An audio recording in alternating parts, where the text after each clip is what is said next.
Hello everyone, good afternoon. इसके पहले अपना पराया इस पार्ट में हमने देखा था कि इस कहानी के जो लेखक थे वो चौधरी साहब से कहाँ पर मिले थे? मंदिर में मिले थे। और मंदिर में वो कैसे रहते थे इसका हमें पता चला कि वो जब लेखक सोनपुर गांव में स्टेशन मास्टर का काम करते थे, वहाँ पर ये कौन थे? चौधरी साहब थे और बहुत जाने माने थे। और उनकी पत्नी के चल बसने के बाद उनकी कैसे हालत हुई थी, उनके दो बेटों ने उनकी कैसी हालत की थी, यह हमें बताया है। और वो मंदिर में कैसे रहते थे कि वो जो पंचमुखी मंदिर है वहाँ पर वो क्या क्या करते थे? सोते थे, बैठते थे। और अगर ठंडी लगती थी वो क्या करते थे? उठकर बैठते थे, है ना। ऐसा उनका रोज का काम था। अभी हम आगे देखेंगे। क्यों अच्छा नहीं लगता? अच्छा बुरा सोचने का काम मेरा है, मैं अपने घर का मालिक हूँ। नहीं भैया जी। बहुत कहने पर भी वे नहीं माने। यानी ये जो चौधरी साहब थे, ये जो लेखक थे वो उनको चौधरी साहब को अपने घर पर लेकर जाना चाहते थे। उस समय तो मैं घर लौट आया, मगर वो चौधरी साहब नहीं माने। लेकिन उन्हें घर लाने की तरकीब मैं सोचता रहा। यानी ये जो चौधरी साहब थे उनके बेटों ने कैसी हालत की थी, इसलिए वो क्या करते थे लेखक? उनको अपने घर पर लाना चाहते थे। और वो किस तरकीब से उनको अपने घर पर लेकर आए, इसके लिए वो सोचते रहे। काका जी के बारे में जब सारी बातें मैंने निशा को बताई तो वह बहुत दुखी हुई। यानी चौधरी साहब की उनके बेटों ने कैसी हालत की थी, इस बात की पूरी जानकारी उनकी जो पत्नी थी निशा उनको बताई। और ये बताने के बाद उनकी पत्नी को बहुत दुख हुआ था। वह कहती कि वे निकृष्ट लोग होते हैं जो बुज़ुर्गों के साथ अच्छा व्यवहार नहीं करते थे। यानी जब उनके बेटों ने उनके साथ कैसा व्यवहार किया, इसलिए वो क्या करती थी? उनको कैसे कहने लगी? बहुत निकृष्ट लोग हैं। निकृष्ट यानी क्या?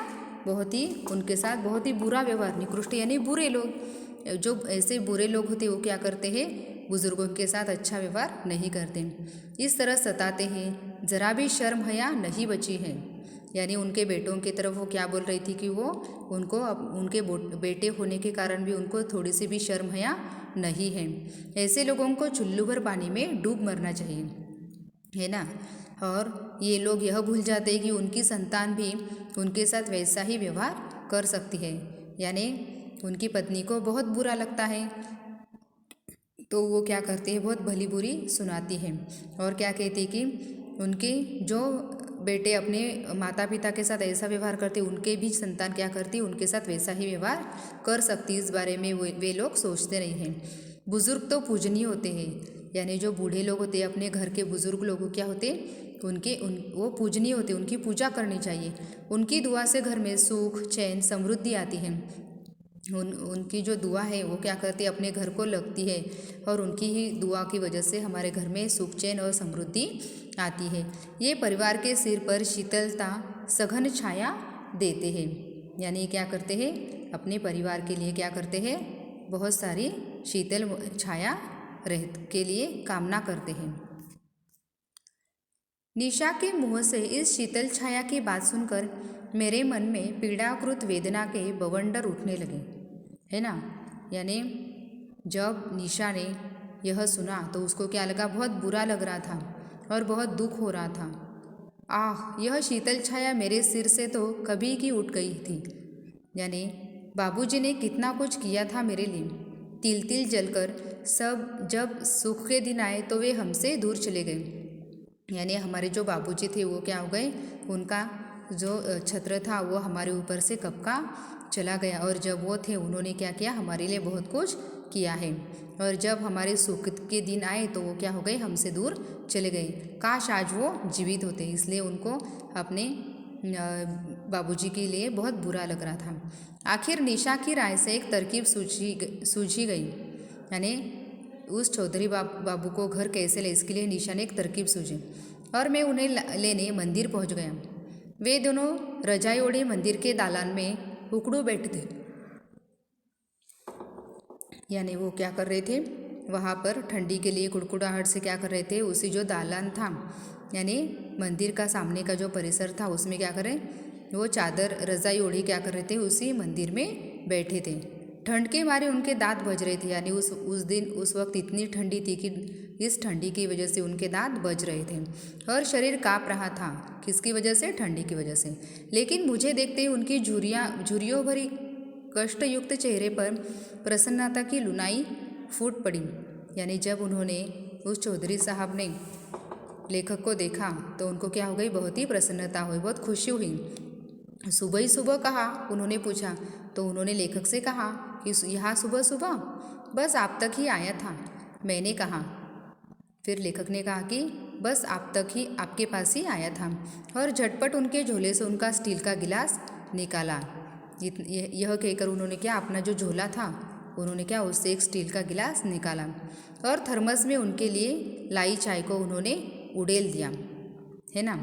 यानी उन्होंने क्या किया, उन चौधरी साहब के लिए क्या लाया था, चौधरी साहब के लिए चाय लाई थी। कोई ख़ास बात तो नहीं, चाय पीते हुए उन्होंने मुझसे कहा।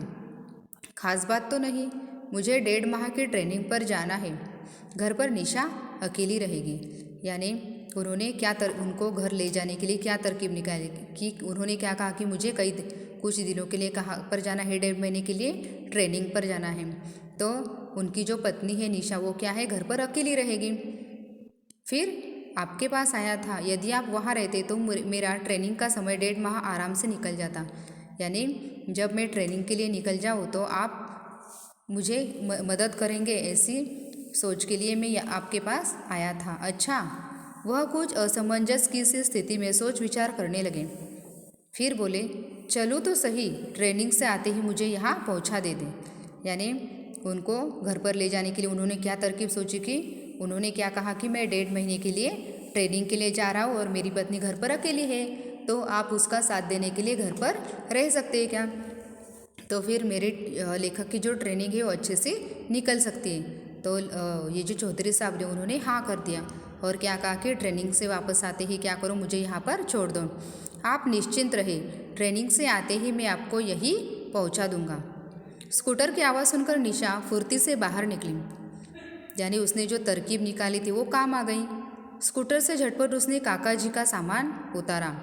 यानी वो जो स्कूटर पर ले जाने के लिए आए थे ना चौधरी साहब को, वो लेकर आने के बाद उन्होंने उनका सारा सामान अपने घर पर उतारा। मैं काका जी को सहारा देकर बैठक तक ले आया। 1.5 माह की अवधि के बाद काका जी अक्सर निशा से पूछा करते थे, बहू जी, भैया जी ट्रेनिंग से कब वापस आएंगे। वह उन्हें झूठा दिलासा देती है, बस अब तो आने को ही है। यानी वहाँ पर रहने के बाद वो क्या करते थे, चौधरी साहब उनकी पत्नी को रोज़ पूछा करते कि भैया जी ट्रेनिंग से कब वापस आएंगे। तो वो क्या करती थी, उन्हें झूठा दिलासा देती थी कि अब आने को ही है, यानी अभी तक आ जाएंगे। मैं किसी ट्रेनिंग में नहीं गया था। निशा से वहाँ मंदिर पर उनके द्वारा उठाए जा रहे दुख नहीं देखे जा रहे थे, है ना। यानी मंदिर में वो कितने दुख में रहते थे वो उन्हें देखे नहीं जा रहे थे। मैं रोज़ घर के पिछले दरवाजे से अपनी नौकरी पर आता जाता था। यानी उनके घर का जो पिछला दरवाज़ा थे वहीं से वो क्या करते थे, आना जाना करते थे। घर पर निशा उनकी खूब सेवा कर रही थी। यानी वो जो बुज़ुर्ग चौधरी बाबू थे उनकी बहुत वो घर पर सेवा करती थी। लगातार दवा देने से उनकी बिगड़ी खांसी ठीक हो गई थी, है ना। और घर पर उनकी जो पत्नी थी निशा, वो क्या करती, उनकी अच्छे से सेवा करने के बाद उनकी तबीयत अच्छी हो गई थी। उनके झुर्रीदार सूखे चेहरे पर अब आभा झलकने लगी थी। 2-2.5 महीने बाद मैं अचानक उनके सामने प्रकट हुआ। यानी 2-2.5 महीने हो गए और इतने दिनों बाद ये जो लेखक है वो उनके सामने आ गए। मुझे देखकर वे खूब प्रसन्न हुए। यानी जब उन्होंने लेखक को देखा तो उनको बहुत खुशी हुई। कब आए भैया जी। तो लेखक ने कहा कि रात को ही आया था काका जी, आप सो रहे थे। ट्रेनिंग ठीक ठाक हो गई। तो उन्होंने चौधरी साहब ने उनकी पूछताछ की कि ट्रेनिंग अच्छे से हो गई। हाँ, सब ठीक ठाक हो गया। काका जी भोजन करके आराम कर रहे थे। मैं खाना खाकर बाजार जा रहा था कि काका जी ने मुझे आवाज़ दी, अब तो मुझे इजाज़त बख्शो भैया जी। तो वो उन्होंने क्या कहा कि अब तो तुम ट्रेनिंग से वापस आ गए, अब क्या करो, तुम मुझे जाने की इजाज़त दे दो। किस बात की काका जी, मैंने अनजान बनते हुए पूछा।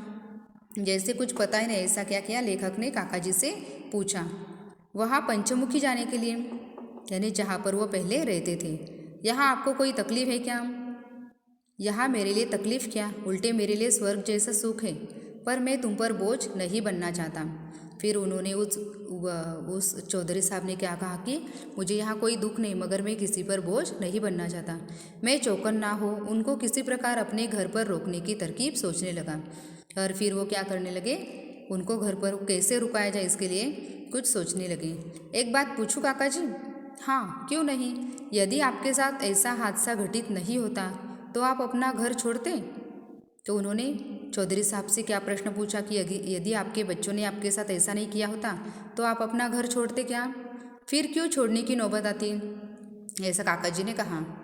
आप अपने बेटों पर उसकी हालत में स्वयं को बोझ समझते हैं, तो कभी बेटा बेटी पर भी कोई पिता स्वयं को बोझ समझता है?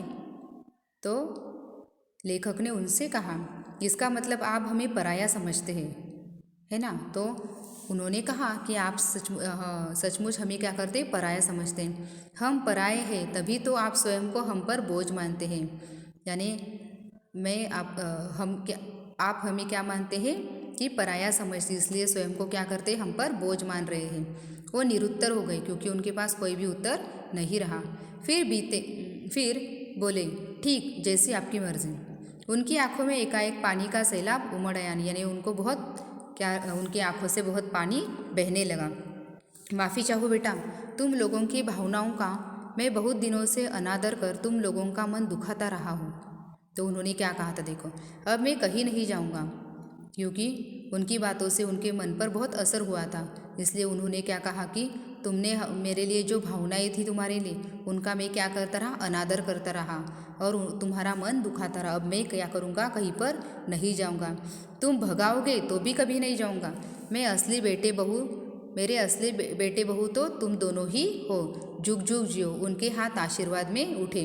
उन्होंने क्या किया, उन दोनों को आशीर्वाद दिया, है ना।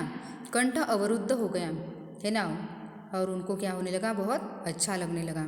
चौखट की आड़ में खड़ी निशा की भी आंखों में आंसू हो गए, और निशा भी क्या कर रही थी, ये पूरा दृश्य देख रही थी, और ये देखने के बाद उसके भी आंखों से आंसू आ गए।